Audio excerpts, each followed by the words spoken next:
রাধারানীর নাম দুবার নিলে কি হয় জানেন? কথিত আছে সুদামা কৃষ্ণের সঙ্গে দেখা করতে গোলক পৌঁছান। সেখানে গিয়ে দেখেন রাধারানী নিজের এঁটো খাবার শ্রীকৃষ্ণকে খাওয়াচ্ছেন। এটা দেখে সুদামা ভীষণ রেগে যান ও শ্রীকৃষ্ণকে বলেন রাধারানী মায়া রচনা করে কৃষ্ণকে বশীভূত করে রেখেছে। কৃষ্ণ কোনো উত্তর দেন না, হাসেন। তিনি সেখানে উপস্থিত গোপীদের দিয়ে একটি লীলা রচনা করেন। গোপীরা শ্রীকৃষ্ণের কথা মতো একসাথে রাধে রাধে বলে ওঠে। তখন সেখানে উপস্থিত একটি কীট সবার চোখের সামনে পুড়ে যায়।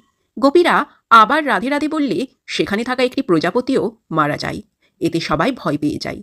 কিন্তু গোপীরা তৃতীয়বার রাধে রাধে বললে সেই প্রজাপতিটি একটি ফুটফুটে বাচ্চা মেয়ের রূপ নেয়। সুদামা বোঝেন রাধা কোনো সাধারণ নারী নন।